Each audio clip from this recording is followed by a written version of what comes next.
Hey guys, my name is Jambre and welcome to the guide for the easy UK Pala. In this guide I'll just go through some of the card choices, some of the decisions you should be doing in the Mulligan phase, and then finally talking about some examples where you can gain some extreme tempo with the deck. So let's just jump right in and go into the card choices. First of all, we have the Murloc package. This is pretty much universally played in all sort of Murloc Paladin decks and is already established as very strong, so I'm not going to go into too much detail about this. Next up we have 4 weapons in the form of 2 True Silver Champions and 2 Rallying Blades. These are great for wresting control of the board in the mid game, particularly in combination with Dread Corsair, which we're also running in the deck, and then later on in the game you can just use them to push face damage if necessary. So let's talk about Dread Corsair. This stands out as possibly the wackiest inclusion in the deck, but apart from the crazy tempo it could potentially provide, the card plugs a hole in the weakness of playing an expensive weapon in the first place. That weakness is that using most of your mana on a weapon means you don't have much left to develop minions onto your side of the board, and without minions on your side of the board you can't take value trades or push repetitive face damage.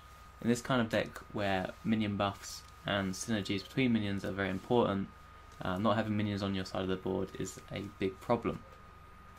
Additionally, your opponent can create counterplay by spreading wide onto the board or developing sticky minions, or taking value trades onto your minions and leaving their minions on low health points, making your weapon swing number 2 a lot less effective. If you use both weapon swings and your opponent still has minions on their side of the board, they're still going to be dictating some of their trades, and it's going to make developing your side of the board a lot more difficult. With the Weapon Corsair combo, you reduce some of the problems by having available ping in the form of patches, potentially allowing you to remove some more of your opponent's board immediately. Additionally, you have a 3/3 taunt, which can protect your other minions and also set up value trades against small wide boards, which are usually a problem. You can also hold on to your cheap Corsair and use it with the second weapon swing. In doing so you can get an even bigger tempo gain by maybe using a buff with the charging patches, or just simply overwhelming your opponent by putting down too many minions for them to handle in one turn. I'll go through some examples of that later on in the video, and we can see really how powerful the card is. The deck's running 2 Blessing of Kings and 2 Spike Steeds. These cards can kind of really snowball a board which isn't particularly Murloc focused, and it can also be used to sort of lift your minions outside of AoE ranges or put on a lot of pressure onto your opponent. Things like Stonehill Defender in the deck provide utility in the form of taunt, and also allow the deck to go on a sort of slower late game path rather than just going for the explosive early win. When choosing cards from Stonehill, Tarim is usually going to be the best choice, but I'd recommend adapting to the situation at hand. If you have an upcoming gap in your turns, it might be better to pick a cheaper or on curve taunt over one of the powerful late game ones. Also, if you have an upcoming Tarim turn, it might be best to pick one of the really cheap taunts like a Goldshy Football or a Shield Bearer for the additional tempo that you're going to get from it.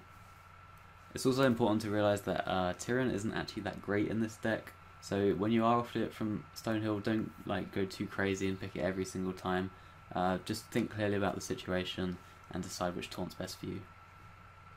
Argent Squire is a card not really seen in too many Paladin lists these days, but it has a place in this deck for a few reasons. Firstly, it's got immediate synergy with Rallying Blade. You can just buff it to a 2/2 on turn 4 for example. Secondly, with Blessing of Kings it makes a 5/5 Divine Shield, and if you get a decent trade with that, it can be completely back-breaking for your opponent. During the late game, you want to be making stickier minions to play around things like AoE and have more chance of your buffs to actually stick. It can be quite hard as a Paladin to get things like Spike Steed to land, and the Argent Squire kind of helps that. Thirdly, it's really good with Sunkeeper Tarim. Not only if you do Tarim the Divine Shield you get to free kill one of your opponent's 3/3s immediately, but it makes it more likely that your 1/1's going to live before you Tarim, so you get that extra 3/3 in the first place. Finally, this is something that's not too intuitive, but having a 1/1 around is very good with your weapons. A lot of creatures are in the 4 HP range, so having the ping from the Argent Squire and your weapon allows you to clear off some more creatures than you would be able to normally. The curve tops off at Curator. This card's used in slower matchups to go for one last sort of Murloc push, as you're going to get a Megasaur and a Murloc from it. It also has a taunt, which is potentially useful in some situations where you need just a taunt of any kind to survive. Next, I'm going to talk about some cards which didn't quite make the cut and the reasons why. Firstly, we've got Grimscale Chum. Usually this takes the place of Argent Squire in a lot of these Murloc decks, but I don't really like the card too much. Firstly, it's got an inherent sort of weakness to pings and patches. The card's very easy to ping off or value trade into, making the Murloc tag not as relevant, and things like AoEs in the late game really just kind of eat this card for breakfast. Secondly, the buff's not always that relevant. If the buff lands on a War Leader or Finger, those cards really aren't used for the stats too much. When you play a War Leader, it's usually when you have a lot of Murlocs on your board anyway, and you're kind of just using the card for the immediate buff it gives, and really giving +1/+1 to it doesn't actually help you too much. Same kind of thing with Finger, it's just the effect of pulling out the Murloc, it's not really the stats that make the card. So actually adding buffs to them cards don't too make sense. If you do get a card that's relevant to be buffed, like say you have a collection of like 1s or 2s, those cards are good anyway, and if you had a Squire in that place, I think you'd be in a good spot most of the time. So I don't really like using the Grimscale Chum in the deck, and I've put Squire in its place instead. Also a point is that when you do play Finger, you don't really want to have 2 extra weak Murlocs in your deck, because you want to be maximising the chances of pulling out the strong Murlocs, particularly the War Leaders, because that's going to create bigger swing turns and more likely lead to a victory. Next up is Consecration. It's not really a card I like in this deck. We're kind of trying to sort of push our advantage through board control, and usually Consecration is never clean enough to completely clear their board, and it costs so much mana that it's hard to develop anything on your side of the board as well. So you're usually going to be left in a situation where you kill some of their stuff, but not all of it, but you don't develop anything on your side of the board, and then they just reload again. This isn't really helping to push our advantage, where we want to be building a board of our own and snowballing our side of the board. In this deck we want to be trying to stay even or pull ahead on tempo, so having a card which is best when you're behind on tempo doesn't really suit the deck. It's more suited for a deck which runs things like Equality or late game heals, where they can afford to fall behind and then catch up and out sort of grind their opponent. A lot of people have suggested playing Bloodsail Corsair over Argent Squire in this deck to sort of increase the consistency of drawing patches from a minion.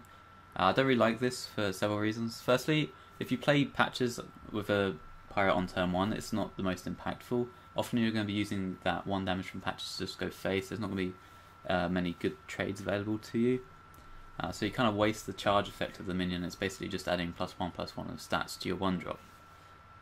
Playing patches in the mid game is a lot more powerful because the ping is often more important, and you can utilise things like buff cards to make more value out of patches. By including more pirates in the deck, yeah, you increase the likelihood that you don't draw patches, but you also decrease the power level on average of each of your pirates post patches. Yeah, drawing patches kind of sucks, but it does have some uses in this deck. You can use it with a buff, for example, to get immediate value out of it. It's very good with Sunkeeper Tarim, as you get a 3/3 charge straight away, and you could use it for utility like popping and an ice block, for example. Finally, we don't run Tyrion. Games now are kind of decided before turn 8, and if they aren't, it becomes quite difficult to have them go long enough for the 3 charges of the Ashbringer to become relevant, particularly in a fast paladin like this.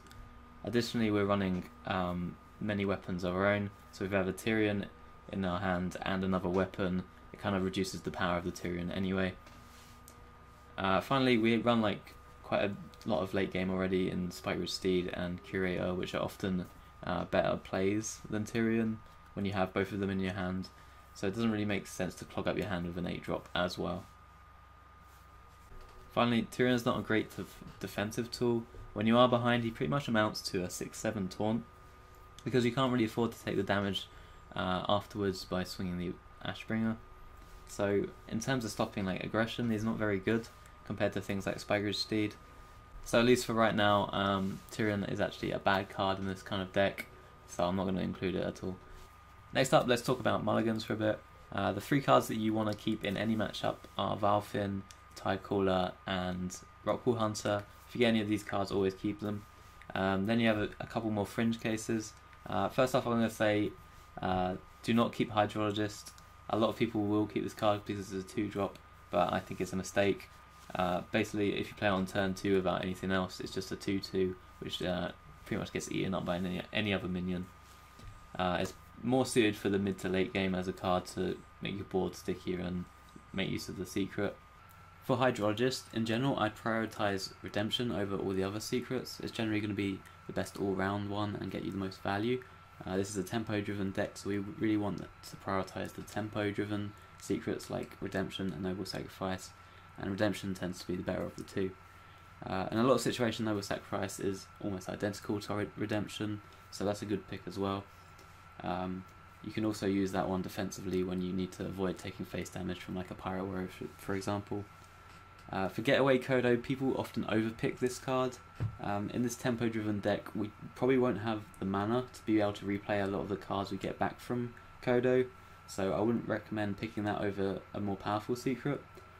The times you can pick it is when you're against, say, like a Taunt Warrior or a slow grindy Priest, for example, and you're almost guaranteed to get a good target for it, like Stonehill Defender.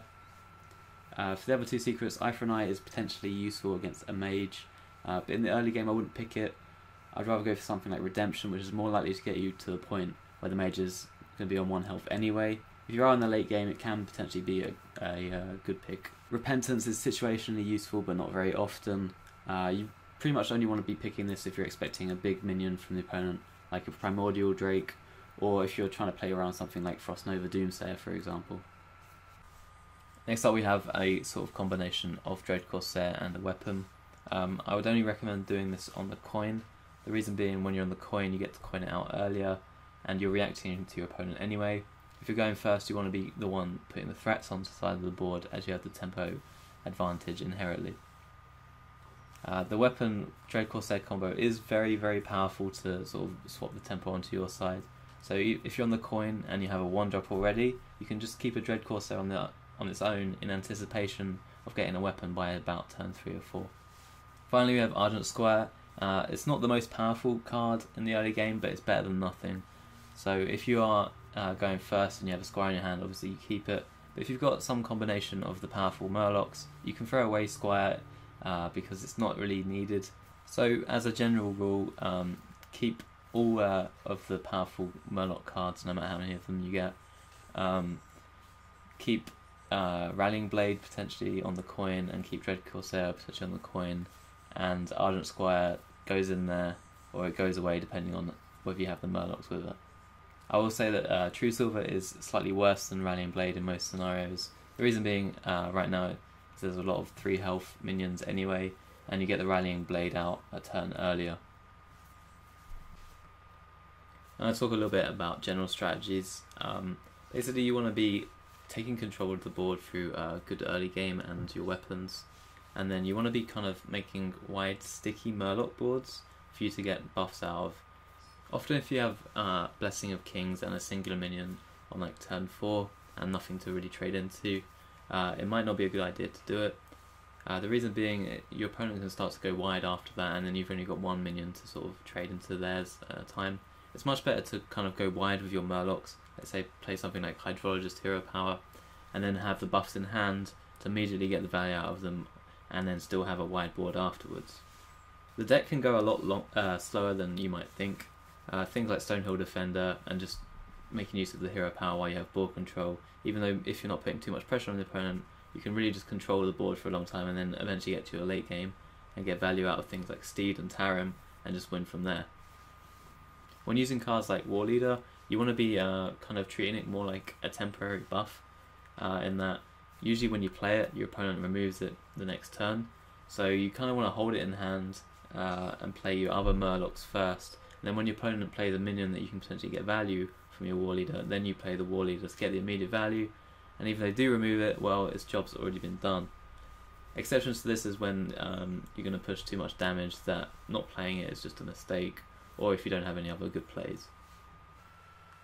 Next I'm going to talk about a few specific matchups, and I'm going to give you a few general tips that might help you out in them.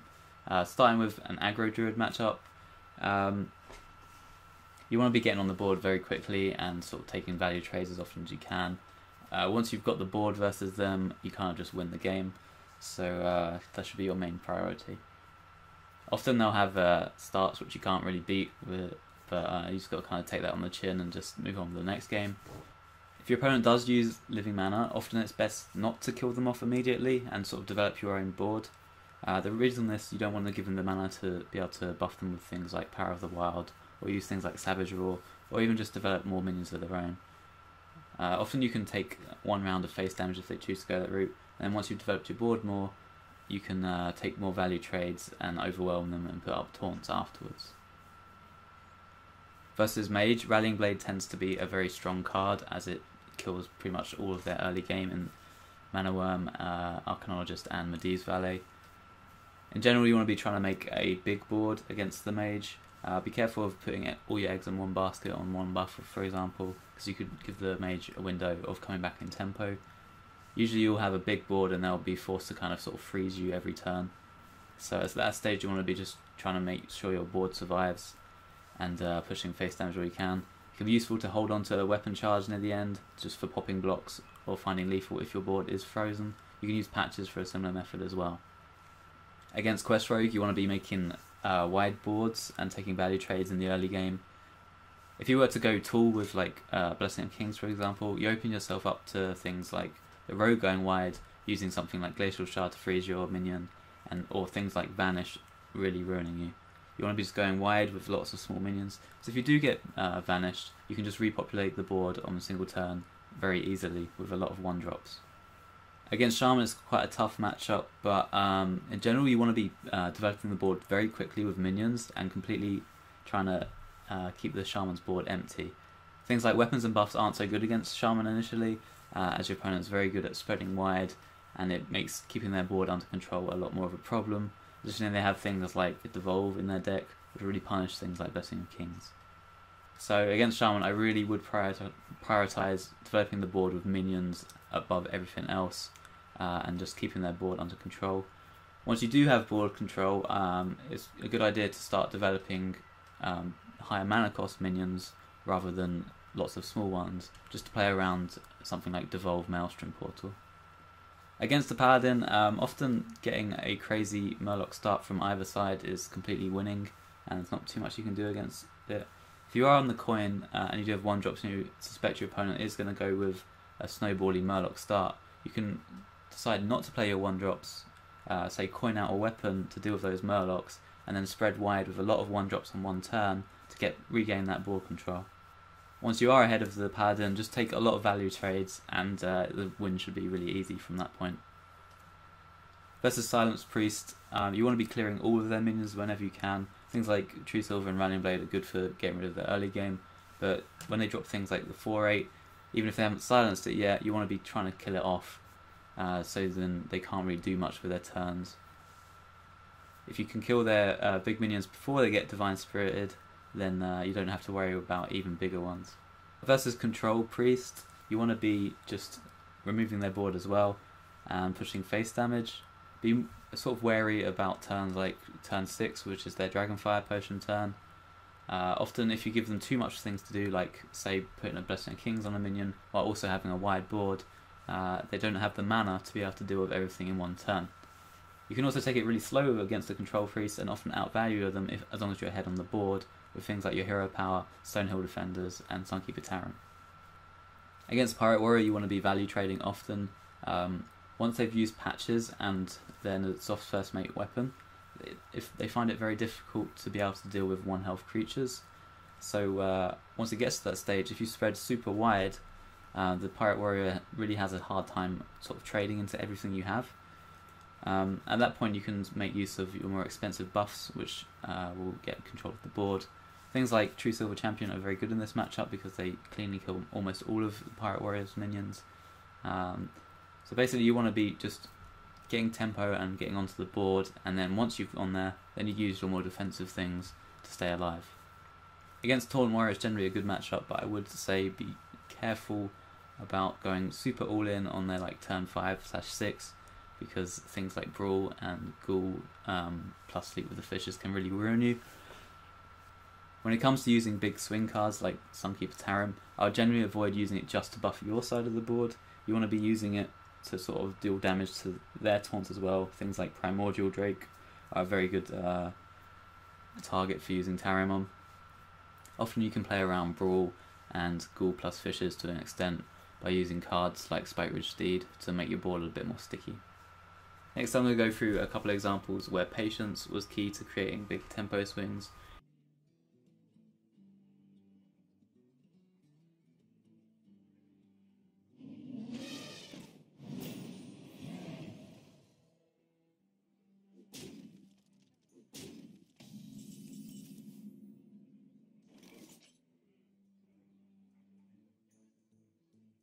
In this example, we've fallen behind against a Jade Druid, but we have Findra on the board as a potential catch-up tool. Now, in our hand there's only one real clear play, which is to Blessing of Kings the Findra, setting up the trade on the 3-6. The problem with King the 3-6 now is that our opponent has 3 other minions that they can use to trade into our board. Additionally, they could have things like Swipe, Wrath or Feral Rage in their hand, and they can use their mana next turn to remove Findra or any of the Murlocs that come out. This is a problem because it's going to leave our next turn looking pretty miserable. We're going to have 2 Spike Ridge Steeds in hand and a Megasaur, which aren't going to be able to find any targets. Instead, if we just put the buff on the Findra and then pass, our opponent can't interact with the stealthed minion, and if they have a handful of sort of removal, they're not going to be able to use their turn very effectively. Then next turn we can either use Megasaur or the Spike Ridge Steed to make an even bigger board and give our opponent a lot more to deal with in just one turn.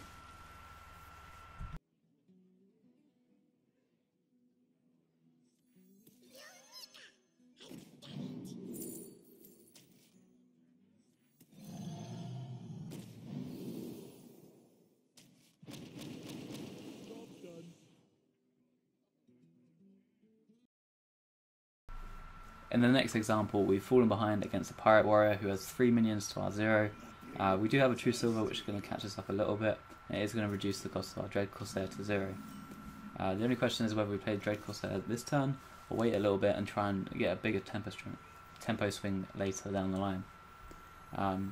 The problem with playing it now is that it trades pretty poorly with the board. The enemy frothing is going to be a 3-4, and it's going to be able to value trade into our minion. Our patches also isn't going to be doing too much, and we give the opponent the opportunity to use things like Fiery War Axes, weapons, or Heroic Strikes, things like that, to be able to remove our board when those cards are fairly useless if we just use a weapon this turn. By waiting a turn, we have potential to draw something like Blessing of Kings, which is going to be incredibly powerful with the patches that comes out of Dread Corsair, or we could simply spread super wide, playing all our Murlocs and our Corsair on one turn, and removing the second frothing with our weapon. This means that our opponent is kind of limited by the fact that they won't have many minions to trade into ours, and we're just going to outnumber them, meaning going into our turn 6 we're almost guaranteed to have minions on board to be able to activate our Tarim or our Spike Ridge Steed. You don't always want to play slow, but sometimes it is beneficial, so make sure you plan out your turns well with this deck and try and make the most of these big tempo swings.